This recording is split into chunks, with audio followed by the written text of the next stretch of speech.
Hello, welcome back. আমি সৌরভ দাস। আমাদের একটি এজেন্সি আছে নকশা টেক সলিউশন, যেখান থেকে আমরা social media marketing, website design and digital মার্কেটিংয়ের যাবতীয় যা সলিউশন আমরা সেটা প্রোভাইড করে থাকি। তো আমরা অফিসের দিকেই যাচ্ছি। তো আমাদের অফিসে বেশ কিছু শিডিউল থাকে, যেমন আজ ইন্টারভিউ রয়েছে এবং যেহেতু আপকামিং পুজো ইভেন্ট আসছে, দুর্গাপুজো, তো আমরা বেশ কিছু বুটিকের সাথে আমরা যেহেতু আমাদের কাজ হয়, তো দুর্গাপুজোর সময় তাদের কিছু প্ল্যানোগ্রাফি থাকে, সেই প্ল্যানোগ্রাফিগুলোই আমরা রেডি তারপর করি। আমাদের একটি তো ইন্টারভিউ শিডিউল থাকে, সেখানে আমরা ইন্টারভিউ স্ক্যানিং করার চেষ্টা করছিলাম ক্যান্ডিডেটের কাছ থেকে যে সে কতটা এই ওয়ার্ক ফিল্ডের সম্বন্ধে নলেজ রাখে।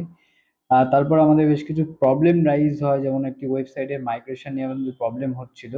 তো ক্লায়েন্টের ডিমান্ড ছিল তাদের হোস্টিং এ সেটাকে শিফট করার জন্য, সো সেটাই আমরা প্রসিড করছিলাম। তো বেশ কিছুদিন ধরে সেটা আটকে থাকে, তারপরে আজকে সেই প্রবলেমটা সলভ আউট আমরা করতে পারি। তারপর আমাদের ব্র্যান্ডিং যে যে রিলস আমরা ডিজাইন করছি সেখানেও বেশ কিছু প্রবলেম রাইজ হয়, এবং ক্রিয়েশনের জন্য কিছু আইডেন্টিফিকেশন নতুন করে ডেভেলপড হয়। তো সেইগুলো নিয়েই আমরা ওয়ার্ক